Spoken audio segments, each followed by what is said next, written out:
Oi, eu sou a Márcia Matos e a gente recebe hoje aqui no Repórter MT o juiz Lídio Modesto, que é juiz auxiliar da presidência do Tribunal Regional Eleitoral de Mato Grosso. E nossa pauta hoje é eleição, ou melhor, eleições, né? Porque nós temos duas eleições nesse ano, já começamos agora aí toda uma movimentação em volta dessa eleição ao Senado, né? E logo em seguida já vem a eleição que é para as eleições municipais, né? São 141 municípios.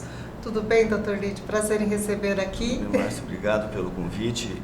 Em nome do presidente desembargador Gilberto Giraldelli, do Tribunal Regional Eleitoral do Estado de Mato Grosso, eu agradeço a oportunidade de estarmos aqui nesse abrangente veículo de comunicação que leva notícias para o mundo todo, né, pela internet, e brasileiros e matogrossenses que vivem em outros locais do mundo, eu sei que acessam o site de vocês. Eu acesso diariamente, inclusive. Que bom! E estamos aí à disposição para poder levar ao conhecimento público, né, sobretudo dos eleitores de Mato Grosso, notícias inerentes não somente à eleição para o Senado, né, por determinação do Tribunal Superior Eleitoral, assim como também a eleição municipal para o dia 4 de outubro de 2020. Pois doutor Lídio, a gente vê que esse ano tem aí muitos desafios, né, para o TRE, mas assim, começando pelo começo, que agora que é a eleição suplementar ao Senado, como é que vocês estão se preparando para fiscalizar já, digamos, essa pré-campanha, já que a gente já tem cerca de uns 30 nomes colocados? É possível? É possível. É o trabalho de rotina dos regionais, né, eleitorais brasileiros, realizar eleições. A diferença desta eleição suplementar para a disputa do cargo de uma vaga do Senado para o Estado de Mato Grosso é que os tempos são bem mais curtos e há necessidade de empreender maiores esforços, né, da mesma equipe que faz uma eleição em um ano para fazer uma eleição em 90 dias. Este é o grande desafio. Estivemos reunidos hoje com o secretário de Segurança Pública do Estado de Mato Grosso, Dr. Alexandre Bustamante, com o presidente do TRE, para exatamente tratarmos essas questões. Já vínhamos conversando com a Polícia Federal, né, com o Dr. Aderson, superintendente aqui da Polícia Federal do Estado de Mato Grosso. Já estamos também em conversas com o Exército Brasileiro, tem um sistema de inteligência muito forte também, que colabora sempre conosco. Temos também na Secretaria de Segurança Pública, a Polícia Civil, as duas vertentes, a Polícia Civil e a Polícia Militar, que nos apoia. Então, a parte de segurança para o processo eleitoral é feita pelo Gabinete de Gestão Integrada, que será nas próximas semanas já instalado, visando as eleições suplementares. É um sistema bastante abrangente de segurança, porque utiliza todas as câmeras do Estado de Mato Grosso, serviços de inteligência, aeronaves, helicópteros, infiltrações, se necessário for, não somente por parte da Polícia Federal, mas por parte da Polícia Civil e Militar e também do Exército. E já há serviços de fiscalização sendo feitos.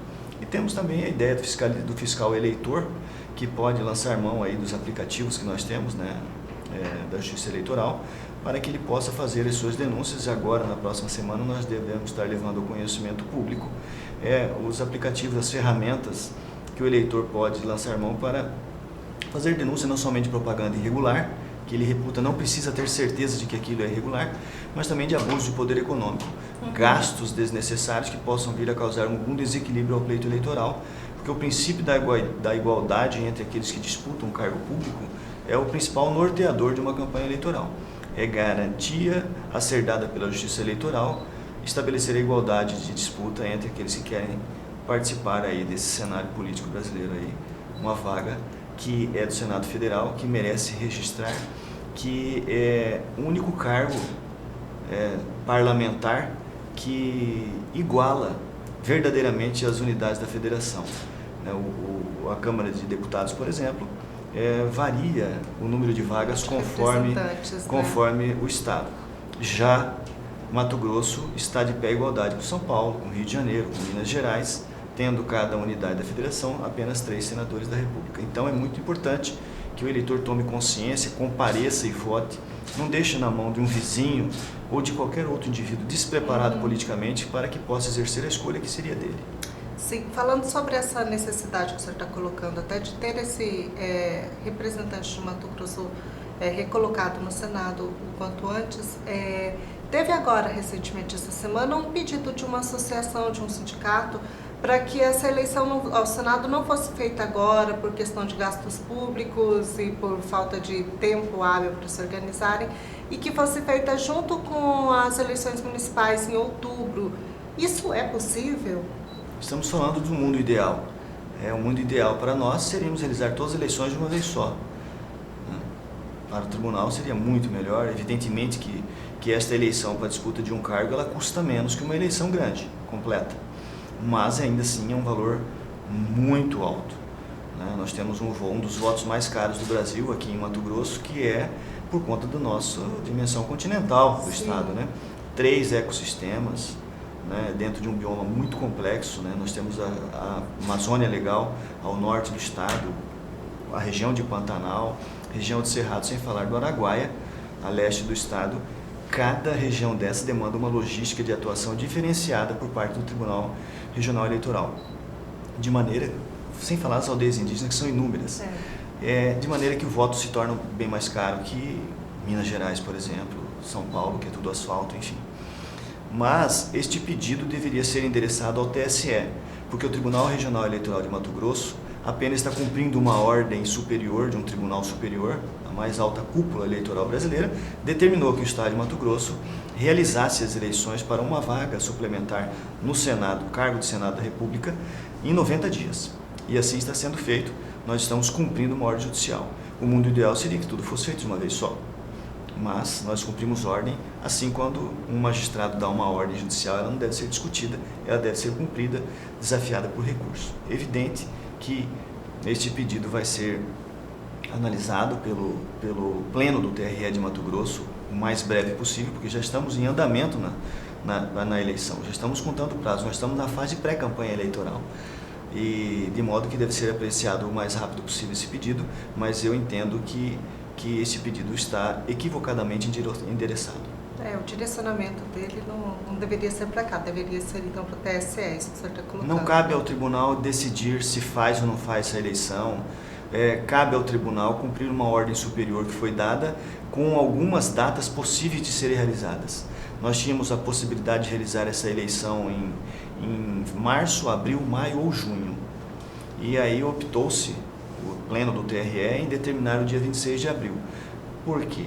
Porque a gente precisa encerrar essa eleição o quanto antes. Março é muito cedo, porque tínhamos o recesso forense, e abril é ideal. Maio, já estamos em pleno processo de fechamento do cadastro para a eleição de outubro. Então estaríamos com atividades paralelas. De modo que, de forma eficaz, o TRE de Mato Grosso determinou que a data fosse no dia 26 de abril. O senhor estava falando em valores aí no custo alto dessa eleição suplementar e ainda vai ser decidido, se a senadora cassada, a senadora Selma e os suplentes teriam que arcar com este custo, Essa é uma decisão que ainda vai ocorrer, em nível nacional. Ligando aí nessas mudanças, essas novas regras eleitorais, agora nós temos a disponibilidade de fundo partidário, fundo eleitoral para os partidos e até o uso também dessas verbas para que eles paguem advogados, paguem contadores, relacionado a esses processos eleitorais, Não caberia ao fundo, não entraria esse valor no fundo partidário, no fundo eleitoral, esse custo dessa eleição? Não, os valores do fundo partidário são oriundos de multas que são aplicadas, E agora nós temos o Fundo Especial para Financiamento de Campanha, um direcionamento de dinheiro público para se fazer uma eleição. Eles têm direcionamentos específicos e o financiamento, o custeamento de uma campanha, de uma eleição por parte de um tribunal não está dentre as possibilidades. Então encerra-se o assunto aí com relação a isso. Com relação ao pagamento o dinheiro é público, Sim. O dinheiro, o TSE vai nos repassar o valor necessário para realizar a eleição. E com relação ao custeamento por parte de quem deu causa à anulação da campanha, depende de uma outra situação. que deve haver uma demanda pública por parte da União, porque é um cargo federal, os advogados gerais da União, eles devem interpor uma ação contra aqueles que deram causa para que eles venham a custear esta eleição. Isso depende de uma ação judicial que não tem nada a ver com o Poder Judiciário. Sim. Isso aí diz respeito à Justiça Federal, que vai entender se ela realmente deu causa ou não deu causa, e se ela realmente deve pagar ou não deve pagar. Isso aí não tem nada a ver com a Justiça Eleitoral. A Justiça Eleitoral realiza a eleição. Cargo cassado, nós fazemos nova eleição. Pagamento disso, dinheiro federal, nós vamos lá, pagamos. Eu perguntei para que fique esclarecido, né? Claro, porque fica porque o questionamento, né? Se há é um muitas dinheiro dúvidas. público, né? Por que não usar assim, né? Então fica esse questionamento. Será que eles podem pedir que seja usado dessa forma? Fica muito essa dúvida. Mas você tocou no assunto verdadeiro. Nós tivemos uma mini reforma eleitoral agora, no final de 2019, onde nós tivemos 3 leis que determinaram os novos regramentos para as campanhas eleitorais, para as eleições, para os atos ordinatórios de uma campanha eleitoral, de uma eleição em si. Dentre as possibilidades está o pagamento de contadores e advogados com o dinheiro dos fundos. Né? E inclusive o legislador entendeu que o candidato não precisa nem declarar, né, em sua prestação de conta quanto é que ele está gastando com o advogado e com o contador. Isso fica fora do dever de pagar. Ele recebe o dinheiro que é público, mas ele não precisa prestar conta. Entendi. O TRE, a Justiça Eleitoral, de alguma forma teme que essa mudança possa aí, digamos, favorecer novas irregularidades, número de irregularidades, já que ele já tem garantido que o partido, o fundo, pode custear essa questão de defesa, de contador? Não, a Justiça Eleitoral não teme lei, né? A Justiça Eleitoral cumpre a lei. Se o legislador entendeu por bem que assim assim será. Entendi. Então vamos aqui, nessas mudanças que foram colocadas, a gente viu que tem sido muito discutida essa questão das fake news, né? São campanhas que vão ser movimentadas aí muito pelas redes sociais, né?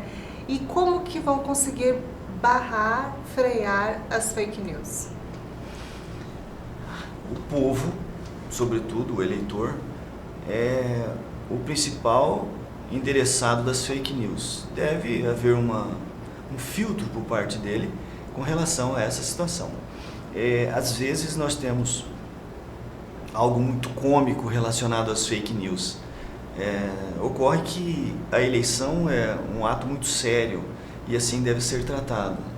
Por mais engraçado e bem-humorado que seja o brasileiro, né? E a lei garante que o humor pode ser realizado nas campanhas eleitorais. Sim. Mas nós devemos filtrar as informações. Mas nesta mini-reforma, inclusive, hoje é considerado crime, né, a fake news. Então, se você imputar a alguém fato sabidamente falso, não somente quem confeccionou a fake news, mas o beneficiário, ou seja, o adversário político do cara que está perdendo com aquela notícia, entendeu? Ele também, comprovado que ele sabe disso, ou que ele tenha dado causa, pago para realizar aquilo ali, isso é fácil de saber. Hoje em dia não há como não ser rastreado nada na internet. Pode demorar, mas chega. Isso que eu ia perguntar para o senhor, se não então ficou muito vago. Pena de quem faz errado. Existe uma pena criminal e multa a ser imputada a quem faz e a quem contrata também. E se o beneficiário for constatado que ele sabia daquilo, ele pode ter uma ação contra ele perder o seu registro ou perder o seu mandato, se eleito for. Isso é uma situação. Agora, preciso saber que o eleitor, existe um fomento por parte da Justiça Eleitoral para que ele ingresse no debate democrático, ainda que seja cômica a situação. E o eleitor ele deve participar mais, porque o eleitor politizado, ele certamente vai saber escolher melhor aquele que vai representá-lo, que vai ter a chave do cofre. É uma participação, digamos, uma conscientização maior? Deve haver uma conscientização maior, uma participação, e a internet, enfim, ela veio exatamente para abrir espaço para aquele indivíduo que antes não participava do cenário político. Hoje todo mundo tem celular, tem gente que tem até 2. Né? E com relação à rastreabilidade, na eleição já de 2018, nós tivemos contato com pessoas responsáveis pelo WhatsApp, pelo Facebook, pelo Instagram, mesma empresa, e por outras empresas ligadas à internet, grandes provedores como Terra, enfim, grandes provedores de internet e pequenos provedores de internet vieram aqui em Mato Grosso e foram em todas as unidades da federação e se colocaram à disposição. Hoje nós temos um regramento específico, inclusive com relação a isso, para que uma ordem judicial seja cumprida no máximo em 24 horas, sob pena de suspensão do trabalho do provedor. Então, nós aprimoramos isso, embora já em 2018 houvesse uma boa vontade muito grande por parte desses operadores de internet em ajudar a Justiça Eleitoral a combater falsos usuários, construtores de fake news, disseminadores de mentira e pessoas que querem avacalhar o processo eleitoral porque existe o interesse no caos. Então, né? quando colocam a Justiça Eleitoral não vai conseguir acompanhar, estão Não, enganados. Estão enganados. Para você ter uma ideia, o TSE tem hoje um setor gigantesco dentro do Tribunal Superior Eleitoral somente para cuidar de fake news. Qual que é a pena? A pena hoje varia, depende de quem fez e de quem pagou, né? Mas a multa chega a 50 e poucos mil reais e a pena pode ser de detenção para quem faz e de reclusão, ou seja, xadrez mesmo, para quem pagou para fazer. Ou seja, a pessoa ficar E o disseminando... beneficiário, além de pagar pela multa, pela pena, o beneficiário que eu digo é o candidato Sim. envolvido, não o que se beneficiou da fake news. Ele pode vir a perder o seu registro de candidatura se estiver no curso da eleição ou o seu mandato se tiver sido eleito. Entendi. Consequência gravíssima para todo mundo. É uma consequência gravíssima. E eu queria até questionar com o senhor. Não sendo a pessoa que mandou fazer ou que iniciou essa propagação, mas a pessoa que continua a divulgação, ela também está propensa aí a essa penalidade? Pode ser que sim, depende do entendimento judicial. Mas ela é um elo a ser rastreado para chegar numa origem. Entendi. Fica envolvido, Fica. né? Hoje os e-mails de cada aparelho, eles registram aquilo que se é transmitido. E em períodos eleitorais existe uma maior fiscalização e um maior prazo determinado para os provedores armazenarem as informações que são trocadas. Tem uma discussão muito grande com relação à possibilidade de aumento de candidatos laranja nessa eleição municipal, justamente aí pela liberação dos fundos, né? Que aí os partidos podem querer para ter mais dinheiro, ter mais candidato e aí correr esse risco de ter mais candidatos laranja. A Justiça Eleitoral também está focando a fiscalização nisso? Como que vocês vão atuar? Com certeza, nós já tivemos inclusive decisões judiciais a respeito disso, né? Nas eleições anteriores, mas a candidatura laranja eu não vejo nenhuma possibilidade de termos nesta eleição suplementar, porque essa eleição suplementar é para um cargo muito importante, um cargo único em disputa de Senado Federal. Quem vai disputar quer ocupar esse cargo. Sim, eu digo a preocupação para as eleições municipais. Para as eleições né? municipais existe a possibilidade de termos, mas inclusive nessas reformas que nós tivemos agora há pouco, há uma fiscalização maior por parte da Justiça Eleitoral no que diz respeito à candidatura laranja, porque nós tivemos muitas candidaturas laranjas nas eleições anteriores, casos... Laranjal, disseram, Laranjal, né? exatamente. E nós tivemos casos julgados no Piauí e casos julgados também em São Paulo, com a perda de toda a chapa. Utilizaram as mulheres, né, porque temos agora fomento para uma maior participação feminina, e houve casos em que mulheres receberam dinheiro e repassaram para candidatos masculinos e obtiveram uma votação muito inexpressiva. E tivemos um índice bastante elevado de mulheres que participaram e não tiveram nem o voto dela. Tivemos casos de mulheres que participaram sem ao menos saberem que estavam participando do jogo político. Ou seja, simplesmente cederam sua documentação para que houvesse a complementação do número de candidatos. Mas agora nós temos a novidade que não poderemos ter mais para o cargo de vereadores na próxima eleição. Isso. As coligações nas eleições proporcionais, ou seja, os partidos políticos terão que lançar chapas puras, somente com candidatos dos seus próprios partidos.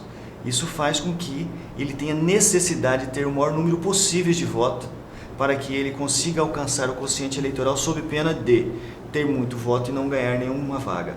Então, hoje, não dá mais para você brincar com o cenário político no que diz respeito a eleições proporcionais para vereadores e deputados estaduais para 2022, quando teremos, porque todo mundo que vai participar na eleição tem que ter voto, porque ele precisa subir o número de votos. Não dá mais para você pegar um laranja só para dizer que ele vai compor a chapa e essa chapa ser passível de ser registrada.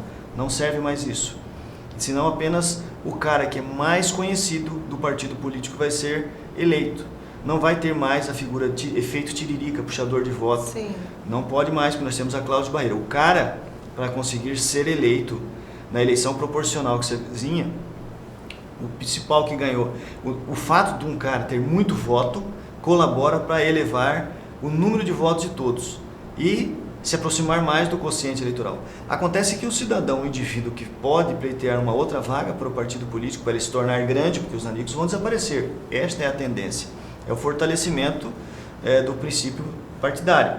Então, nós precisamos que essa segunda pessoa tenha ao menos 10% do número do quociente eleitoral, ou seja, ele tem que ter voto. Não dá para você colocar mais um macaco Simão para participar de uma eleição, porque ainda que ele tenha voto, ele tenha que ter um outro cara pendurado nele que tenha atingido o quociente eleitoral. Então a regra é um pouco complexa, demandaríamos um outro tempo de conversa aqui. Mas né? é uma regra inteligente. Mas é uma regra inteligente que fortalece o princípio democrático e fortalece também os partidos políticos. Porque hoje, todos os dias, eles criam um partido político se quiserem. Isso, de certa forma, trava a criação de E laranjas. nós temos que combater aqueles partidos de aluguel, que é aquele partido pequeno, que simplesmente se acopla num outro partido para fazer uma coligação, para barganhar tempo de televisão e tempo de rádio. Então essa é a ideia de se acabar com isso. Verdadeiramente os princípios ideológicos, democráticos e partidários devem prevalecer nas eleições próximas no Brasil. Vamos falar um pouquinho aqui dessa campanha do Senado. Quando que a gente começa a ter carro de som e propaganda na TV? Quando começa a barulheira? Já, já.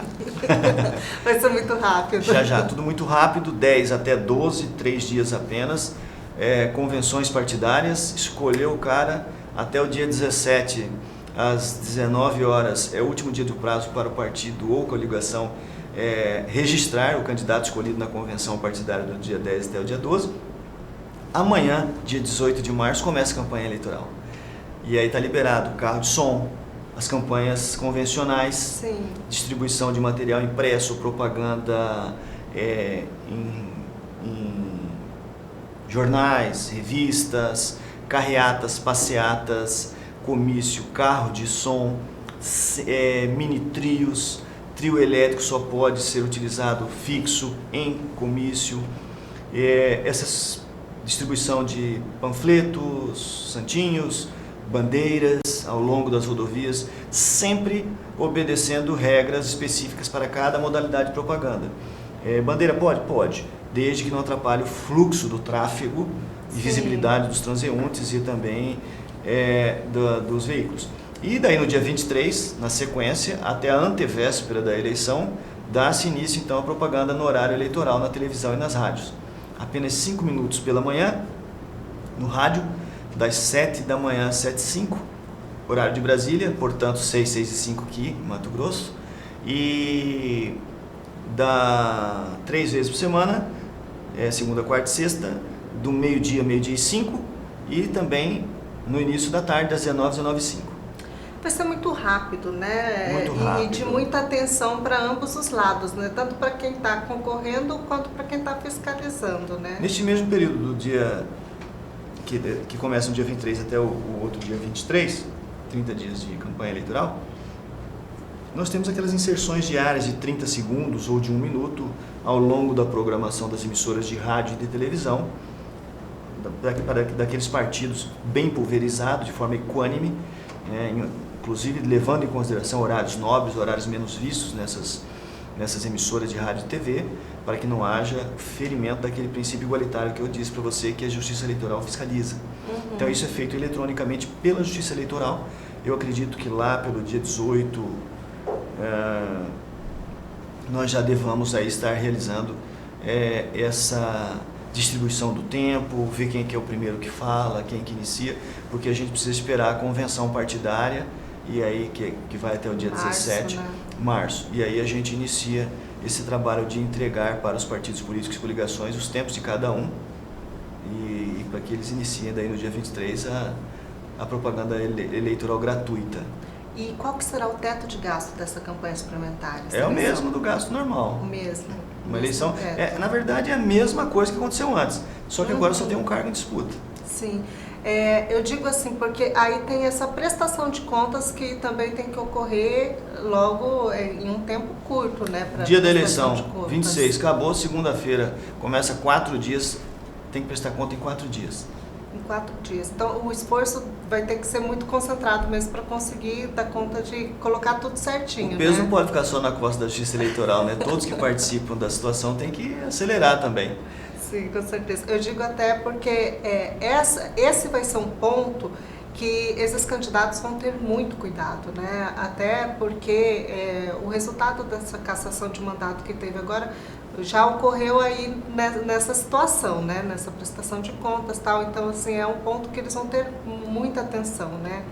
E eu acredito que assim a fiscalização também vai ser redobrada. Com certeza, a fiscalização vai ser a mesma, né?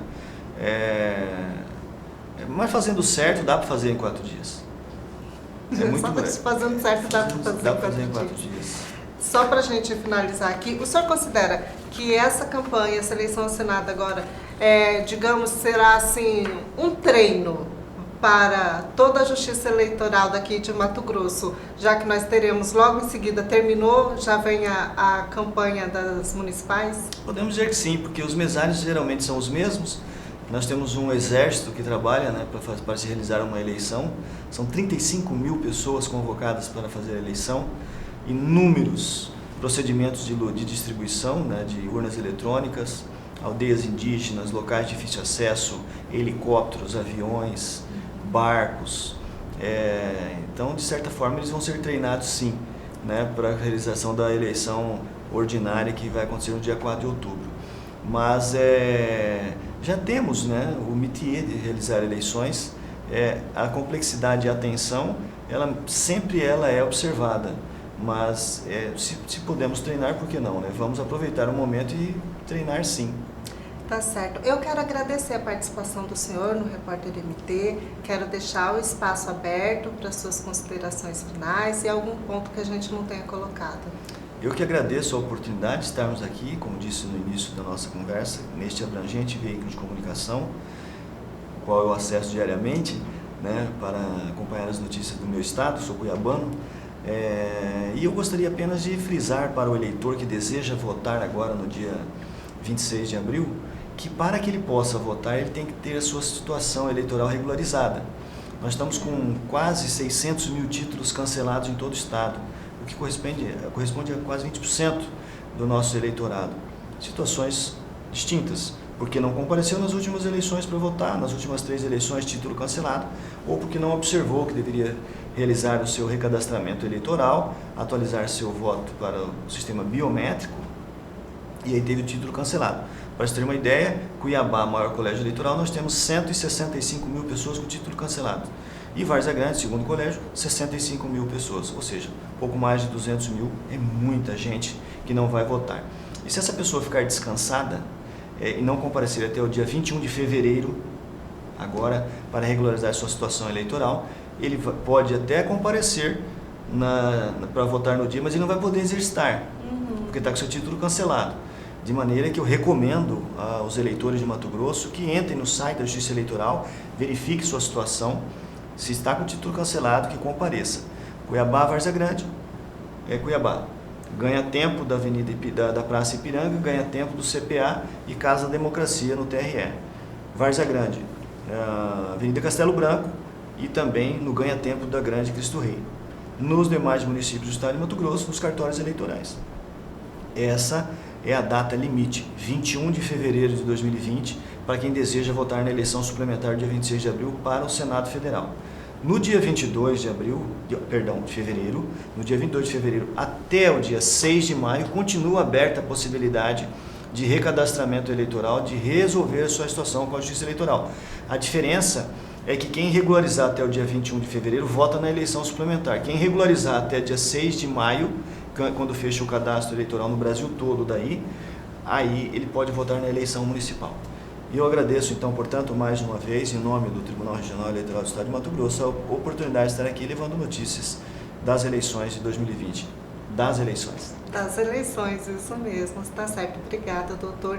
Bom, dá tempo ainda do pessoal se organizar, né? Quem tiver com o título irregular e procurar aí essa regularização para poder participar desse processo democrático. Obrigada.